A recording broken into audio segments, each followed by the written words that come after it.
どうも、車買うチューバーワンソクチューブです。今回は納車されましたレクサスの新型コンパクト SUV LBX、 こちらで車旅に出かけてみたいと思います。今回の旅の目的地は箱根ですね。楽天ステイ富士見テラス箱根芦ノ湖、こちらに行ってみたいと思います。こちらの楽天ステイ富士見テラス箱根芦ノ湖はですね、2024年2月にオープンしたばかりの施設ということで、先行で招待していただきました。どんな施設なのか楽しみですね。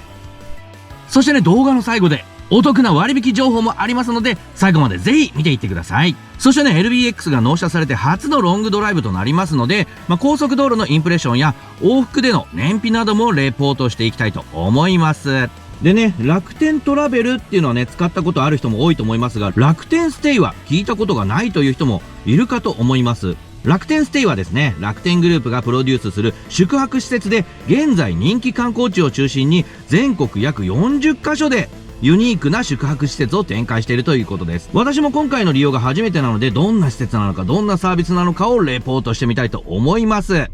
はい、じゃあね、ここから首都高5号線に乗って芦ノ湖を目指して行きます。まずね、ちょっとここの合流加速やってみましょうかね。床までドン。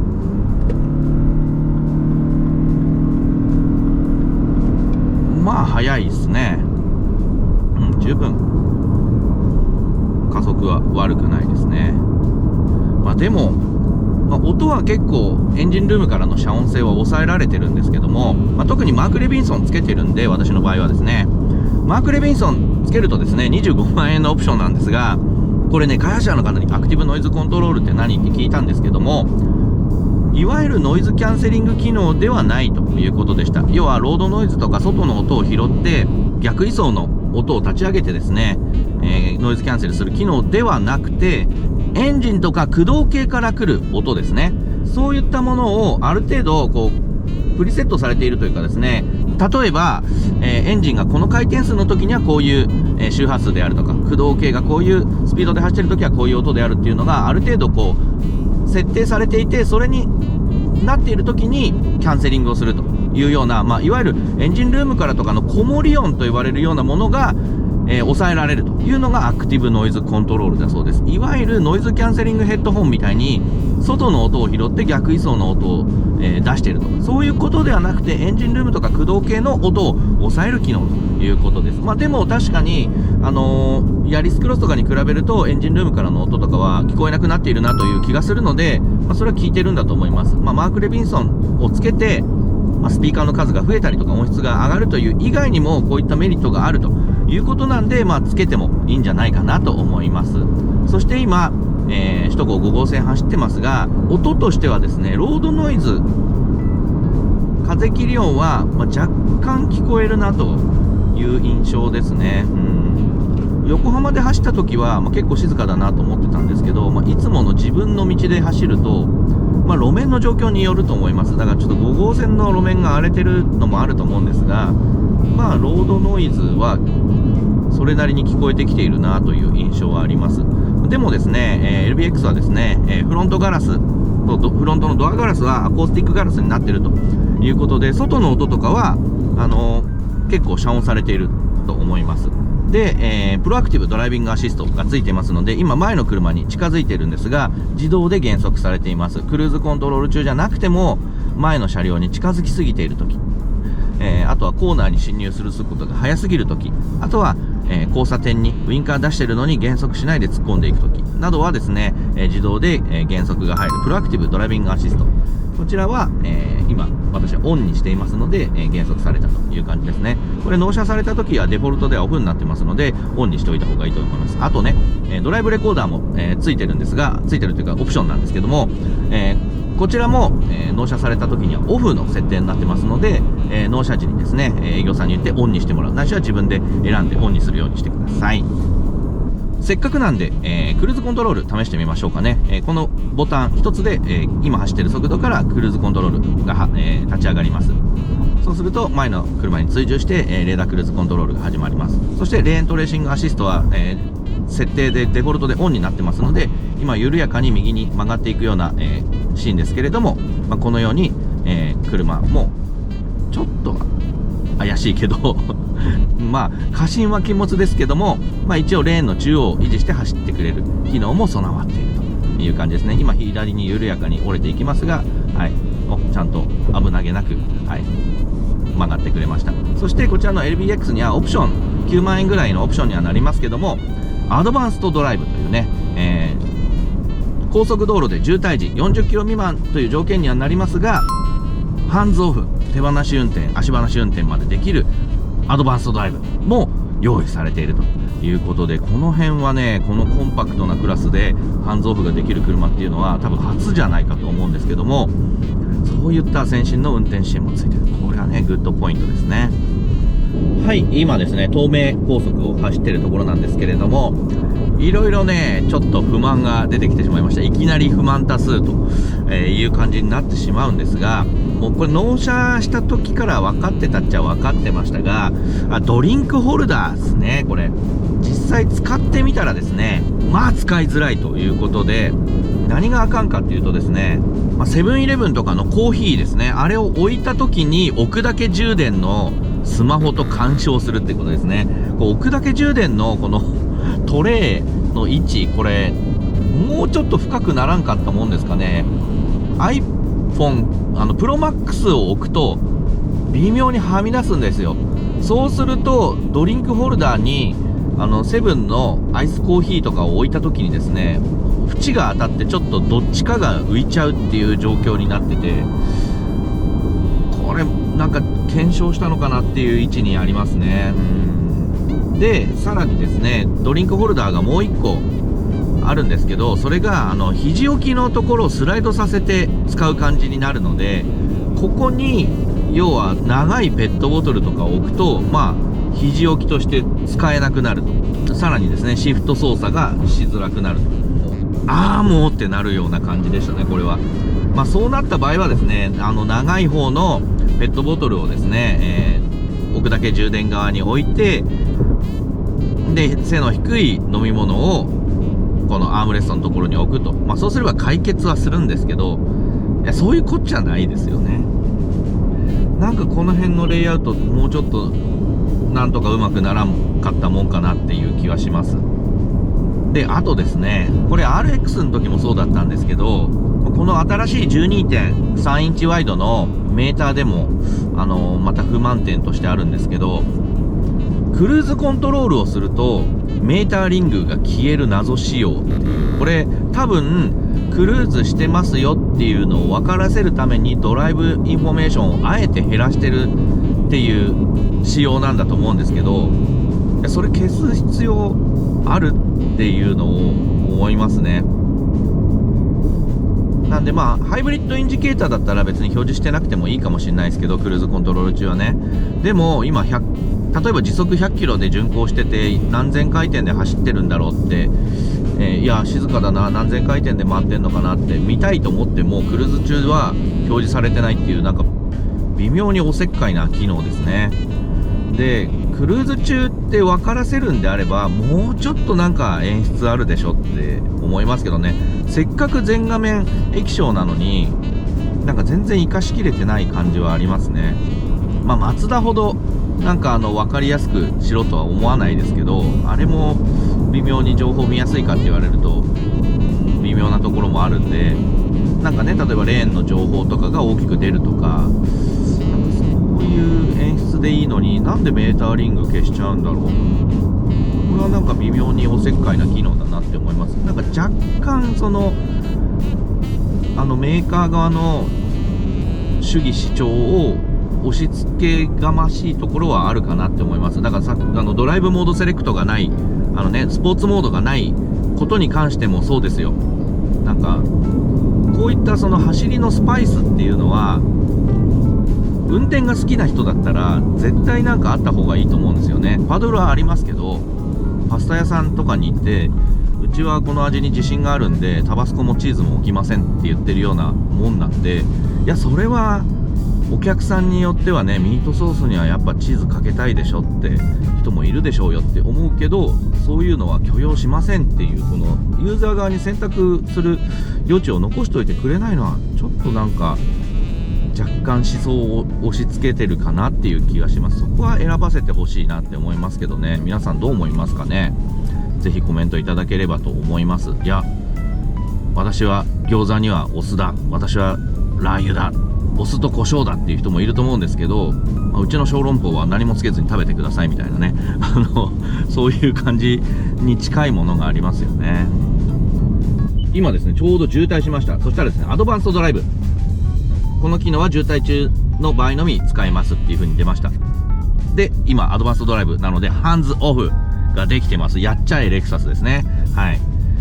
ここにドライバーモニタリング、ハンドル操作をしてくださいと出ました。これなんでなんだろうな。なんかキャンセルされましたね。割り込みが入ったからなのかな。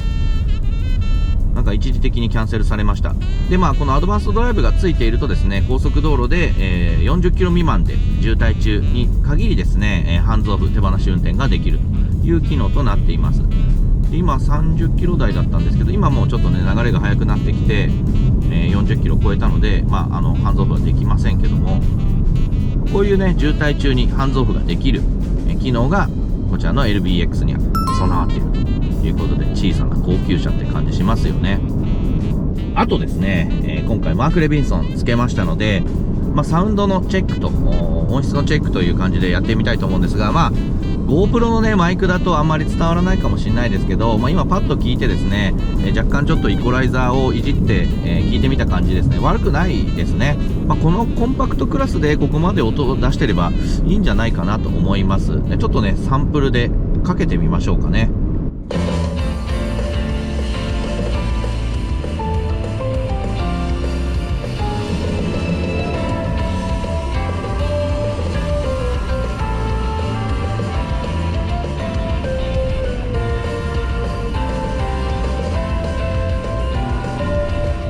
これがですね、実際に LBX のスピーカーから流してる音ですね。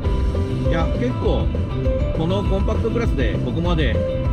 低音の中低音のね抜け感っていうんですかね、ビビったりとかしないような感じはいいと思います。でですね、これも開発者の方にインタビューしたんですけど、結構マーク・レビンソンの音作りを担当した方がですね、LBX と結構いい音鳴るという風に言っていたそうです。それっていうのもやっぱりそのボディのね、この体幹の部分というかフレームの部分とかの合成がしっかりしてるから、スピーカーの鳴りを支えてくれるという効果もあって、かなりねこのコンパクトクラスとしてはスピーカーの音質いいですね。じゃあまたねしばらく走って行きたいと思います。海ですね。西湘バイパスをちょっと走っていきたいと思いますが、いや久しぶりの西湘バイパスですね。箱根はね、首都圏からでもアクセスがいいのがいいですよね。だから気合い入れてドライブするぞっていうね、何百キロも走らないでも行けるというところの距離感がありがたいですね。いや海も見えるし。はい、今ですね西湘バイパス走ってるんですけど、ここ継ぎ目が連続するような道なんですが、結構ガタンゴときますね。だからこれが4駆の方がショックの収まりは良かった感じがあったんで、その辺はやっぱリアがダブルビッシュボンっていうのと、あと車重がね80キロ重いというのが効いてたのかもしれませんが、こういうちょっと継ぎ目が連続するような道は若干ちょっと突き上げが気になるかなという部分がありました。 FF だとね、これが4駆だと同じ道走った時どうなるのかはちょっと試してないんで分かんないですけど、西湘バイパスはちょっとねガタンゴトンガタンゴトンピッチングはしないけど突き上げはあるなという感じでしたね。はい、今ですね箱根ターンパイクに来ました。じゃあここからノーマルモードで走っていきたいと思います。力強い力強い、十分力強いですね。結構やっぱ LBX はですね、乗り心地はややねスポーティーというかハードめですね。路面のこう起伏はですねコツコツと伝えてきますね。で、残念ながらスポーツモードはないというふうに最初に言いましたけども、これ開発者の方に聞いたらですね、やっぱノーマルモードでも十分楽しめるように設定してあるということでした。で、実際に山坂道を走ってるというふうに車の方で判断した場合はですね、アクセル回路に対する出力とかも調整されたりとかですね、あとエンジンの待機回転数が高いところになって、すぐに、アクセルを踏んでからですね、ピックアップが良くなるように、そういった調整も入るそうですね。で、今山登ってますが、意外とエンジン音は聞こえてくるなという、うなってる感じはあるなという印象はあります。これもマクレビが効いてるんで、抑え込まれている方だとは思うんですが、全然聞こえないわけではないですね。ヤリクロよりは抑えられてるんでしょうけども、それなりに聞こえてくるという感じです。そして今上りをひたすら登っていっていますが、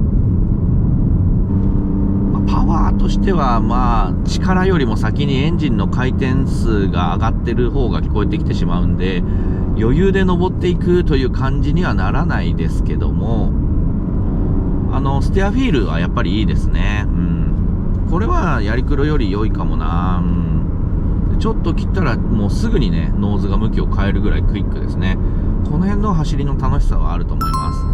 す。でもやっぱモアパワーを求めたくなる気持ちもありますね。やっぱ上り坂だと特にね。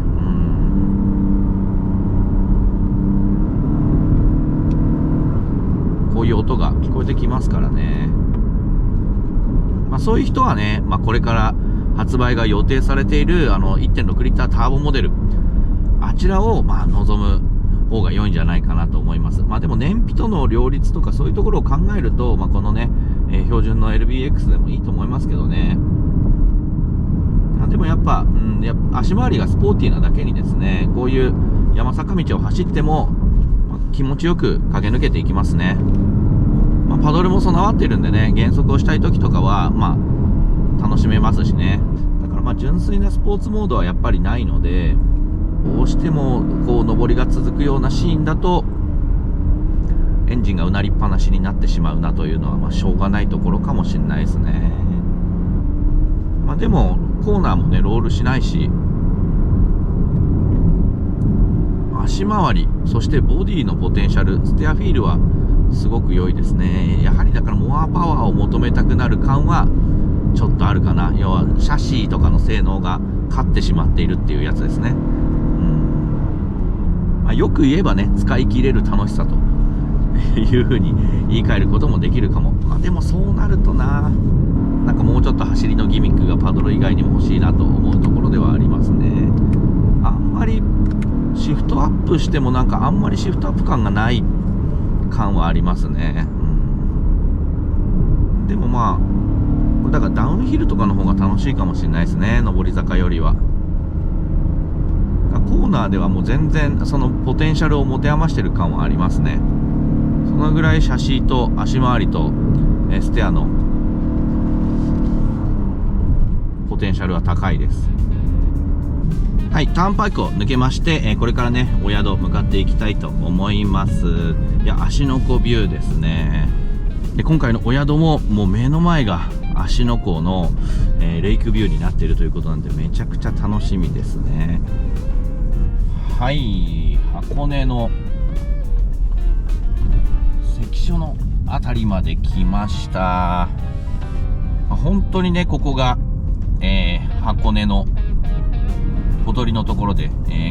関所のところもね今日混んでそうですね。関所跡がこちらですけれども、はい、結構にぎわってますね。で今日はですねもうそのままお宿に直行してですね、明日少しね、観光していきたいと思います。周辺観光ねしていきたいと思いますが、もう間もなく宿という形で、はい、ここですね、楽天ステイ富士見テラスというふうに書いてあります。いや、めちゃくちゃ大鳥居のところの目の前ですね。超ロケーションいいですね。はい、ここに止めていくということで、すごい EV の 6kW のチャージャーも4基ありますね。いや、めちゃ絶景だわここ。はい、到着でございます。楽天ステイ富士見テラス箱根芦ノ湖、どんな宿なんでしょう。ということで、楽天ステイ富士見テラス箱根芦ノ湖をチェックインしてみます。でこちらはですね、入り口のところに、オートロックみたいな感じになっていてですね、あらかじめねメールで届いていた予約番号みたいなものをね、入力するとここが開くと。でカウンターとか受付とかはなくてですね、完全スタッフがいない無人運営になっているんですね。チェックインチェックアウトはお部屋の中のねタブレットを通して遠隔のオペレーターと対面で行うという形になっています。なのでチェックインやチェックアウトでね待たされることもないので、これは快適でしたね。はい、じゃあ早速お部屋チェックしてみたいと思いますが、ここも無人ですね。鍵もいらないと。でここで番号を入れる感じですね。はい、開きました。はい、じゃあお邪魔しますと。リビングっぽい方行ってみましょうかね。いや、部屋がめっちゃいっぱいあるぞ。後で1個ずつ開けていきましょう。おー、めっちゃ広い。声が反響して聞こえると思いますが、めちゃくちゃ広いですね。いや、私今まで泊まったお宿の中で一番広いかもしれない。でこのカウンターキッチンになっていて、ここでね結構調理とかもできると。滞在ができる宿ということで、楽天ステイのステイってそういうことなんですね。でこっちに超巨大なテレビありますが、さらにこちらにプロジェクターでめちゃくちゃでかい画面が映ってますね。これ後でちょっと使ってみましょう。そしてこのねソファーもいいですね。結構しっかりとした硬さがあって私好みのソファーですね。そして見てください。このレイクビュー、しかも今まさに海賊船が目の前に来ている。こんないいロケーションなんだ。ちょっとテラスに出てみましょう。富士見テラスという名前になってますが、ここのベランダのところにもこういうバーベキューセットとかありますね。海賊船だけじゃなくて遊覧船も来てますね。ここがね発着場ですから、ここにみんな戻ってきてると。いや、超絶絶景ですね。いや、これはすごいわ。超贅沢。いや、こんな贅沢な部屋はちょっと今までなかったかもしれない。気になるのはこっちですよね。ここなんだろうな。ここが洗面所ですね。洗面所も広い。ここはトイレですね。壁もおしゃれ。そしてここがお風呂でしょうか。来ました。シンクがここ2つもあるが、その奥がなんとヒノキのめっちゃいい匂いがする。ここがお風呂ですね。しかも芦ノ湖ビュー。これは贅沢だ。いや、これ見てくださいよ。奥に鳥居が見えると思いますが、先ほどのね海賊船とかも見ながらお風呂入ることができると。でさらにここから涼むねテラスもありますよね。さらにそれだけじゃないんですよ。なんとサウナまでついているということで、お部屋付きのサウナがありますよ。サ活ができますね、ここで。しかもこの芦ノ湖見ながら整うこともできると。いや、これは贅沢だ。後でちょっとたっぷり堪能したいと思います。そしてね、このね外気浴デッキというのがありますが、ここでもちょっとねサウナの熱を冷ますことができると。そしてここの海賊船ビュー、ここねちょっと全裸で行くとね下歩いてる人とかもいますんで丸見えになっちゃうんでね、そこは注意していただきたいと思いますが、いや、この眺め、そしてこのお風呂、いや贅沢。そしてこちらのお風呂なんですけど、ただのお湯じゃなくて温泉ですよ。しかもかけ流しということで、これまた嬉しい。温泉マニアの私には超嬉しい物件ですね、これは。さらにですね、こちらのシンクが2つあって、何人でも4人とか5人とかでも、ファミリーでも泊まれるようになってるんですが、ここにウォーターサーバーまであって、サウナで、喉が渇いた時とかにも飲めると。コップまで用意されてますからね、至れり尽くせりですね。そして気になっていたスルーした扉1つ目開けてみましょう。オープン。ここにもトイレがあるということで、トイレ ×2 ですね。ファミリーで泊まった時とかトイレが多いと嬉しいですよね。そしてここの扉はオープン。ここは寝室だ。しかもなんか間接照明とかブルーの壁とか絵がかかってたりしておしゃれですね。そしてね、一番最初にスルーした玄関の隣にあるこちらの部屋も開けてみましょう。オープン。ここも寝室ですね。だから本当にファミリーで来てもね、余裕で泊まれるぐらいのベッドがありますね。で、床暖房もついてますよ。いやー、贅沢ですね。そして気になるキッチンですけれども、こちらの楽天ステイではですね、食事は自分で用意するというプランとかですね、あとは外に食べに行くというプランがあるんですが、今回は私が自分で用意するというプランになってますので、食事がですね、この冷蔵庫の中に入っているということで、冷蔵庫の中のものは飲み放題、食べ放題ということで、すごい、こんな入ってんだ。オールインクルーシブも、ほら、冷蔵庫内のドリンクはご自由にお飲みいただけますということで、すごいですね。赤ワイン、そしてこれもワインですね。で、白ワイン、みかんワイン、小田原みかんワインというのがあって、さらにこれなんかおつまみセットみたいなやつがありますね。で、あとさつま揚げとコーンとホタテの焼き釜ですね。鈴廣のかまぼこですね。で、あとはこういうなんかオリーブとチーズとなんかサラミみたいなやつですね。で、あと、野菜ジュースとお茶で、ミネラルウォーターで、あとなんか、レモン片浦レモンサイダーというのがありますね。で、富士山サイダー、さらに嬉しい日本酒までありますね。しかも純米吟醸ですよ。いや、これは嬉しい。そしてご飯なんですけれども、国産鴨のしゃぶしゃぶ鍋おばんざいセットというのがあります。これね、夜ご飯の時ちょっと試してみましょう。そしてここだけで終わりじゃないんですよ。さらにこの下の段にはですね、海の幸を詰めた海鮮瓶、厳選野菜を使用したサラダの和朝食ボックス、これ朝ごはんもここに用意されていると。他にもですね、コーヒーのね、こういうね、ポーションのやつですね。東京ルンゴとリストレットデカフェというものも、ここで飲み放題。食器類もここに豊富にあるので、ファミリーで来てもね、余裕で、使い切らないぐらいがたくさん入ってますね。このルネッサンスできるワイングラスとかもありますね。そしてですね、ここにテーブルになんか紙が置いてあったんですけれども、ウェルカムスイーツみたいな感じでですね、ウェルカムスイーツご用意してありますということで、これ冷蔵庫に入ってました。ロリアン洋菓子店というね、うまいもの大会笑顔賞を受賞したというね、この楽天市場のおすすめスイーツがウェルカムスイーツとしてあると。これもユニーク。さらにですね、おつまみとかお菓子とかが足りなかった場合はですね、エントランスの近くにありました自販機があったんですけれども、ここで楽天市場の取り扱い商品が買うことができると。ちょっと小腹空いたなとかっていう時にはね、買い足しもできると。こういうサービスにもなってます。で、今気がついたんですけど、ここの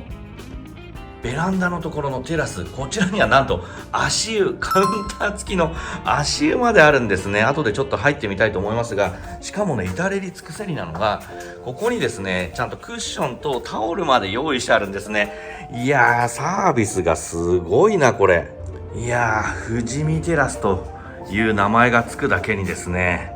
富士山見えてきましたね。この富士山を見ながら足湯に入ったりね、温泉に入ったりサウナに入ったりできるっていうのはね、これは贅沢ですね。大人のたしなみっていうか、大人になったらこういうことしたかったなっていうのがまさに実現しているような感覚があります。いや、贅沢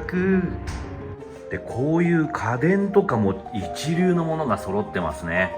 レイプソンのプロジェクターですけど、ヤマハのね、音響システムがついていて、さらにこういうね、サウンドスピーカーにはバウアーズ&ウィルキンスが使われてますね。ボルボとかのオーディオで使われてるのと同じですね。しかも加湿器もこんなおしゃれな角と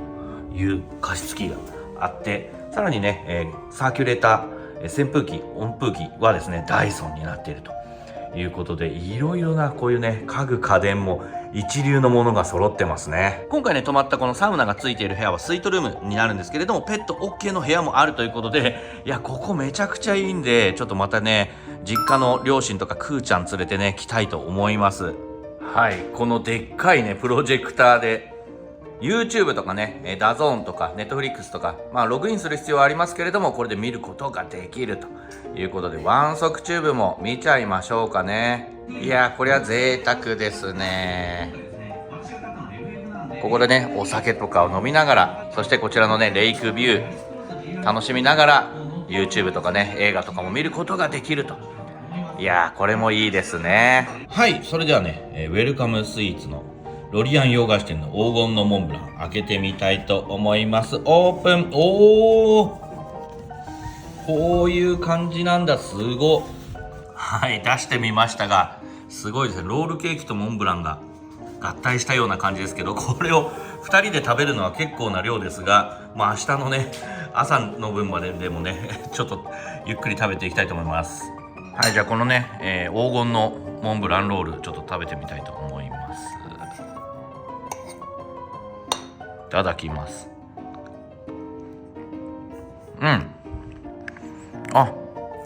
甘すぎなくて美味しいですね。さすがこの楽天でうまいもの大会笑顔賞取っただけのことはありますね。はい、これからね、夕食食べていきたいと思いますけれども、冷蔵庫に入っていたですね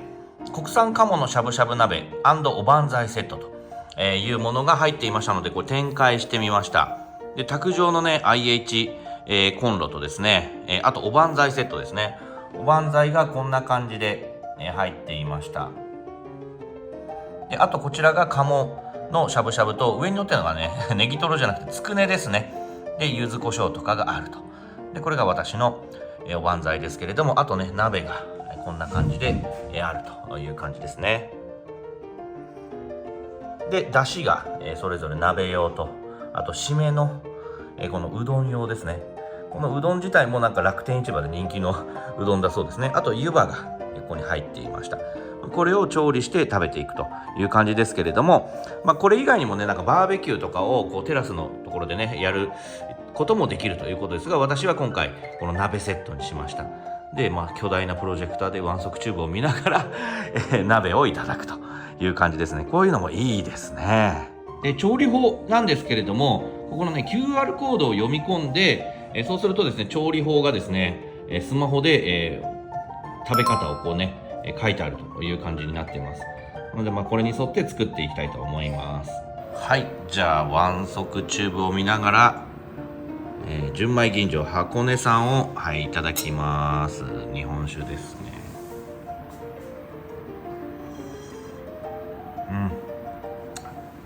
うまい。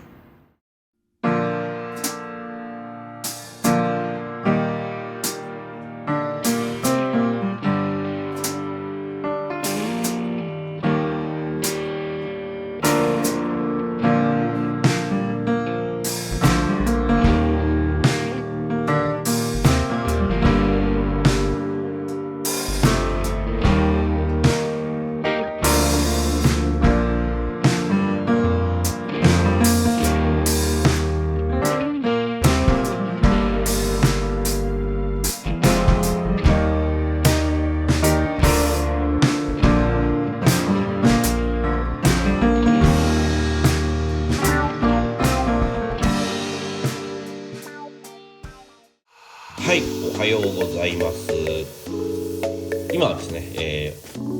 一泊した翌日の朝、そして、湖を見てみたんですけれども、残念ながら富士山はねちょっと、隠れてしまっているんですが、これから見えるといいなというところです。そして朝ごはんなんですけども、こちらですね、海の幸を詰めた海鮮瓶&厳選野菜を使用した野菜サラダの和朝食ボックスと、はい、こんな感じということで、じゃあ実際に開けてみましょう。オープン。こういう感じなんですね。炊飯が必要ということで、お米がね、このように入っていました。であとお味噌汁はこういうねフリーズドライのものが入っていると。でこれが何かというと海鮮瓶ということで、海の幸を詰めた海鮮瓶ということで、お米を炊いて海鮮丼を作るというような感じですね。そしてサラダが入っているということで、調理していきましょう。ちなみにですね、こちらの和朝食以外にも洋食の朝食も選べるような形になっています。はい、閉めます。これもなんか象象印のいい炊飯器ですよね。で炊飯をいやー最高ですね。朝風呂も最高。ちょっと富士山少し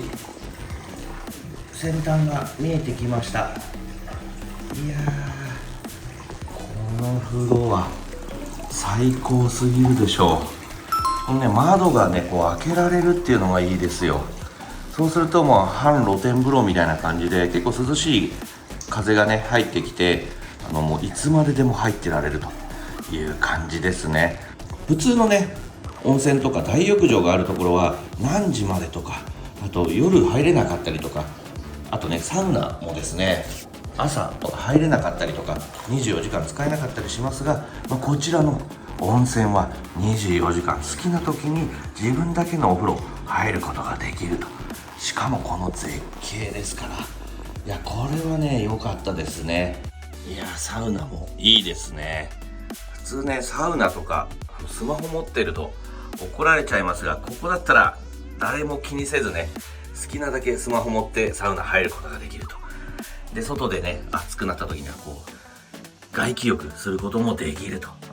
このサウナも24時間入り放題、いいな。はい、ご飯が炊けたので開けます。オープン。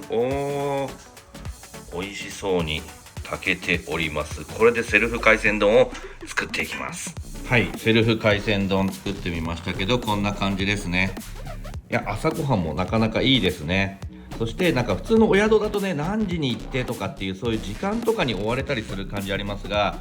こちらの楽天ステイだとね自分の好きな時間にご飯食べて自分の好きな時間にねお風呂入ってサウナ入ってってできるのがいいですね。ゆったりとした時間が流れている感じがします。はい、といった感じで楽天ステイ富士見テラス箱根芦ノ湖一泊してみましたけれども、いやー贅沢でしたね。私は毎月旅行するほど旅好きなんで、施設の設備とかねアメニティこういったものにはうるさい方なんですけども、こちらの楽天ステイ富士見テラス箱根芦ノ湖の設備やアメニティはクオリティ高くてですね、ハイクラスの宿に泊まり慣れている人でも満足できると思います。全室絶景が望める野外テラス設置のカウンター付き足湯とか、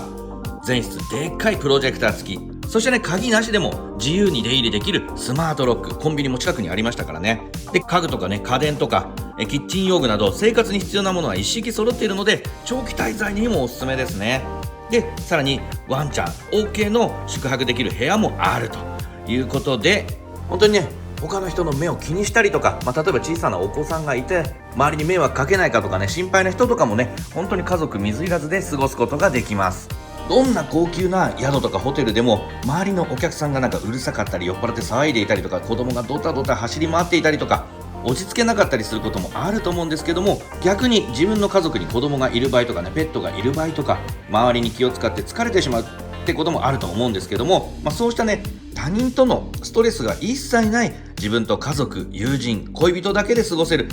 極上のプライベート空間と言えると思います。上げ膳下げ膳してくれるね宿もいいですが、たまにはこうして自分たちだけでね食事を作るという体験もすごく楽しかったので、大人の贅沢な休日を自分や大切な人にプレゼントしてみるのも良いと思います。私もね両親そしてペットのクーちゃん連れてまた楽天ステイ泊まっていきたいと思います。そして気になる今回の宿泊のお値段ですが、詳しくはですね下の概要欄にリンクがありますのでぜひチェックしてみてください。そして今回特別にワンソクチューブ視聴者限定でこちらの楽天ステイ富士見テラス箱根芦ノ湖の利用料金を先着順限定数はありますけれども割引になりますので、下の概要欄のリンクからぜひねチェックしてみてください。先着順なのでお早めにどうぞ。一つだけ注意点としてはですね、部屋着とかねパジャマ浴衣がありませんので、そういった部屋着だけはね、持っていくようにしてください。はい、といった感じで楽天ステイ富士見テラス箱根芦ノ湖、宿泊させていただきました。ありがとうございました。チェックアウトもね、タブレットで押すだけだったので簡単でしたね。待たずに済むというのはいいですね。このね、楽天ステイ富士見テラス箱根芦ノ湖はですね、観光地のど真ん中にありますから、もういろいろな場所にアクセスがいいんですよね。なので今日はこれからね少し周辺の観光地、回って帰りたいと思います。すぐ隣がですね箱根恩賜公園というのがありまして、そこがね、もともと皇室のなんかその御用邸みたいなところだったらしいんですが、今公園として開放されてるんですが、歩いて行けるぐらいの距離だったんで歩いて行ってきました。そこもね、なんか洋館が立っていていい感じだったんですけれども、その後ですね、実はワンソクチューブのメンバーシップのロイヤルメンバーというね、1年以上メンバーシップ参加してくれてる方と、プチオフを、やるというのをたまにね、日本各地で私が旅行行った時に、やるんですが、それをね、海賊船の乗り場のあたりでね、やらせていただいて、そこで皆さんと、お昼ご飯を食べてですね、芦ノ湖はね、ワカサギがなんか名物だということで、ワカサギのフライが入っているミックスフライをね、みんな同じものを食べたという感じで、6人だったんですけれども、みんなでミックスフライを食べて、1時間半ぐらい談義をしてですね、4台並べて、写真を撮って、今に至るという感じですが、これからちょっとね、箱根の観光もしたいと思いますので、箱根神社、そして、時間があれば大涌谷まで行ってみたいと思います。はい、今ですね、大涌谷行ってきました。いや、箱根神社行ってから大涌谷行こうと思ったんですけど、箱根神社の駐車場がわちゃわちゃだったんで、大涌谷に目指したんですけど、大涌谷の駐車場もいっぱいで結構入るのに並びましたね。で、しかもですね、今、ガスがですね、2015年にね、噴火した関係もありましてか、要予約でガイド付きじゃないと入れないということだったんで、本当お土産物屋さん周りだけを見てきたという感じでしたけれども、もう本当久しぶりに来た大涌谷、なんか大自然の力という感じがしましたね。もう周り結構ね、外国人観光客の方がめちゃくちゃいっぱいでしたね。活況が戻ってきてますよね、日本のいろんな観光地もね。いや、これは嬉しいことです。なのでちょっとね、もう遅くなってしまいましたので、今日はね、もう箱根神社寄らずにですね、またの機会ということで、帰っていきたいと思います。はい、ということで埼玉まで戻ってきました。で、走行距離がですね、297キロ走ってますので、納車されてからですね、約300キロぐらい走ったと、いうことです。今回の旅行以外ね、納車された時以来走ってませんでしたからね。そしてリセット間平均燃費がリッター 20.8 まで上がりました。